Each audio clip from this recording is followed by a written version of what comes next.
ഓം ശ്രീനാരായണ പരമ ഗുരവേ നമഃ. ഗുരുമാർഗത്തിലേക്ക് ഏവർക്കും സ്വാഗതം. നമ്മളുടെ ഉപനിഷത്തിൽ വളരെ പ്രധാനപ്പെട്ട ഒരു വാക്യമുണ്ട്. ഈശ്വരനെക്കുറിച്ചാണ്, ദൈവത്തെക്കുറിച്ചാണ്. അത് സത്യം, ജ്ഞാനം, അനന്തം ബ്രഹ്മ എന്നാണ് പറയുന്നത്. ബ്രഹ്മം എന്നുള്ളത് ദൈവമാണ്, പരമ്പൊരുളാണ്. ഈ പ്രപഞ്ചത്തെ സൃഷ്ടിച്ച് പരിപാലിച്ച് സംഹരിച്ചു പോരുന്ന അദൃശ്യമായിട്ടുള്ള ശക്തിയാണ്. അതുകൊണ്ട് ഉപനിഷത്തിൽ പ്രതിപാദിച്ചിരിക്കുന്ന ദൈവം ഒരു പ്രത്യേക രൂപത്തോടോ നാമത്തോടോ കൂടിയതല്ല. പൊതുവെ അങ്ങനെ ഒരു ധാരണ ഹിന്ദു മതത്തിൽ ഒരുപാട് ദൈവങ്ങളുണ്ട്. അപ്പോൾ ദൈവങ്ങൾ എന്നാണ് പറയുന്നത്. അത് തെറ്റായിട്ടുള്ള ഒരു പ്രചരണമാണ്. ഒരുപക്ഷെ നമ്മൾ കാണുന്നുണ്ടാവും പല പല രൂപത്തിലും നാമത്തിലുമൊക്കെ ദേവതാ രൂപങ്ങൾ ക്ഷേത്രങ്ങളിലൊക്കെയുള്ള പ്രതിഷ്ഠകളൊക്കെ നമുക്ക് കാണാം. പക്ഷെ അത് ഈ പറയുന്ന ദൈവമല്ല, ഒറ്റ ദൈവമല്ല. ആ ദൈവത്തെ പ്രതിപാദിക്കുന്നത് ഇവിടെയാണ്, ഉപനിഷത്തിലാണ്. എന്തുകൊണ്ട്? അപ്പോൾ ഈ ഒറ്റ ദൈവമേ ഉള്ളൂ എങ്കിൽ മറ്റുള്ള ദേവതാ സങ്കല്പങ്ങൾ എന്തുകൊണ്ട് വന്നു? അതിനാണ് മഹർഷി കൃത്യമായിട്ടുള്ള ഉത്തരം കൊടുക്കുന്നുണ്ട്. കാരണം ഈ കാലദേശാതീതമായി നിൽക്കുന്ന ചൈതന്യം, ആ ദൈവം, കാരണം നമ്മുടെ പഞ്ചേന്ദ്രിയങ്ങൾ കൊണ്ടാണ് നമ്മൾ ഈ ലോകത്തെ കാണുന്നത്. ആ പഞ്ചേന്ദ്രിയങ്ങൾ കൊണ്ട് ഗ്രഹിക്കാവുന്ന ഒന്നല്ല ദൈവം. കാരണം പ്രപഞ്ചത്തെ, കാലത്തെ ഒക്കെ അതിജീവിച്ച് അതിനെയെല്ലാം വിഴുങ്ങി നിൽക്കുന്ന ഒന്നാണ് ദൈവം. അപ്പോൾ കാലത്തിനുള്ളിൽ നിൽക്കുന്ന മനസ്സും ബുദ്ധിയും ഉപയോഗിച്ച് കാലാതീതമായി നിൽക്കുന്ന ദൈവത്തെ അറിയാനോ ഒന്നും പറ്റില്ല. അതുകൊണ്ട് കാലത്തിനുള്ളിൽ, ദേശത്തിനുള്ളിൽ പരിമിതപ്പെടുത്തിക്കൊണ്ട് ഒരു രൂപത്തെ അവർ സങ്കല്പിച്ചു. അതാണ് നമ്മൾ ഈ കാണുന്ന ദൈവങ്ങളൊക്കെ. പക്ഷേ യഥാർത്ഥത്തിലുള്ള ദൈവം എന്ന് പറയുന്നത് സത്യം, ജ്ഞാനം, അനന്തം ബ്രഹ്മ എന്നാണ്. അത് സത്യമാണ്, ജ്ഞാനമാണ്, ആനന്ദമാണ്. ഈ മൂന്നിനെയും മാറ്റം വരുത്താതെ തന്നെയാണ് ശ്രീനാരായണ ഗുരുദേവൻ വളരെ ലളിതമായി ലോകർക്ക് കൊടുത്തിട്ടുള്ള ദൈവദശകം എന്നുള്ള കൃതി. അതിൽ ഗുരു പറയുന്നത് നീ സത്യം, ജ്ഞാനം, ആനന്ദം. ബ്രഹ്മത്തിന് പകരം ഗുരു നീ എന്ന് പറഞ്ഞു. ബാക്കി 3 വാക്കുകളും അതുപോലെ തന്നെയാണ്. അപ്പോൾ ജ്ഞാനം ഇല്ലാതെ ഒരു കാര്യവുമില്ല എന്നുള്ളതാണ്. ജ്ഞാനത്തിനാണ് പ്രാധാന്യം.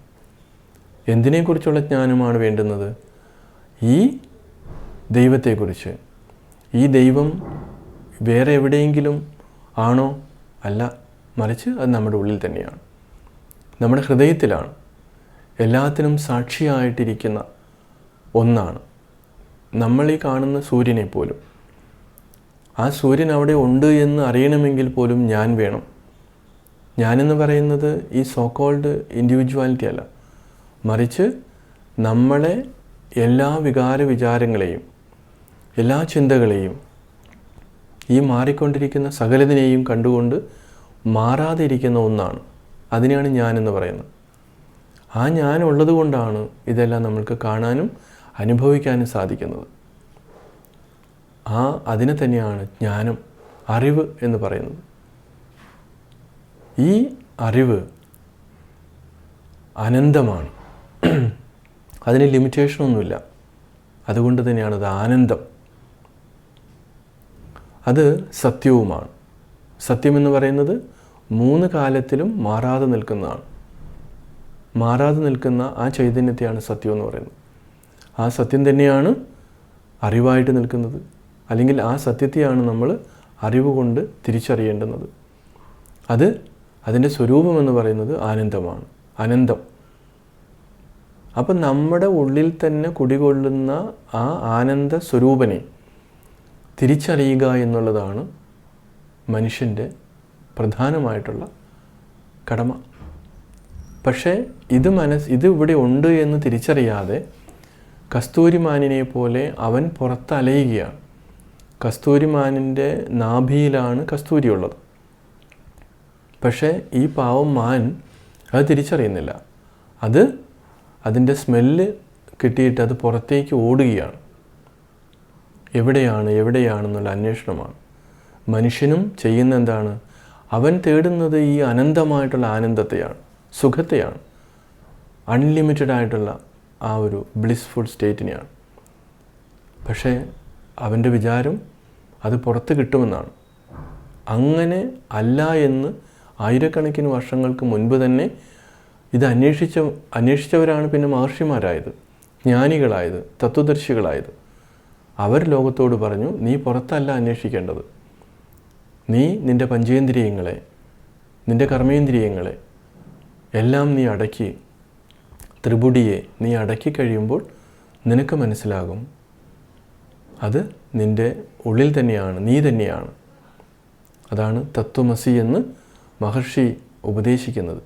ആ തത്വമസി എന്ന് ഉപദേശിക്കുമ്പോൾ അഹം ബ്രഹ്മാസ്മി എന്ന് അവന് തിരിച്ചറിവുണ്ടാകണം. തിരിച്ചറിവുണ്ടാകുന്നില്ലെങ്കിൽ അവൻ ഈ രീതിയിൽ ആ തലത്തിലേക്ക് അവൻ ഉണർന്നില്ല എന്നുള്ളതാണ്.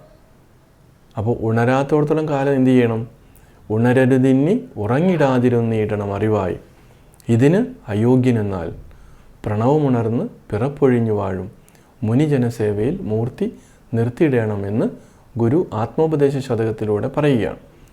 അപ്പോൾ ഈ തത്വത്തെ നിനക്ക് ആ രീതിയിൽ, ഈ ജ്ഞാനത്തെ ആ തലത്തിൽ നിനക്ക് അനുഭവിക്കുവാൻ നീ യോഗ്യനല്ല എങ്കിൽ, നിൻ്റെ മനസ്സിനും ബുദ്ധിക്കും ആ കപ്പാസിറ്റി ഇല്ല എങ്കിൽ ചെയ്യേണ്ടുന്നത് ഇത് സാക്ഷാത്കരിച്ച ഒരു മഹർഷിയെ, പ്രണവമുണർന്ന് പിറപ്പൊഴിഞ്ഞു വാഴുന്ന ആ മുനിയെ കണ്ട് നീ എന്ത് ചെയ്യണം?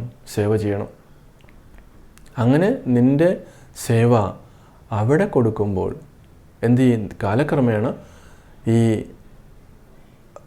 നിൻ്റെ മനസ്സിലുള്ള കാലുഷ്യങ്ങളെ പൂർണ്ണമായും, നിൻ്റെ അഹങ്കാരത്തെ ഇല്ലാതാക്കി നിനക്ക് ഈ ജ്ഞാനം പ്രാപ്തി ഉണ്ടാകും എന്നുള്ള ഉറപ്പാണ് ശ്രീനാരായണ ഗുരുദേവൻ ഉൾപ്പെടെ മഹർഷിമാർ നമ്മളോട് പറയുന്നത്.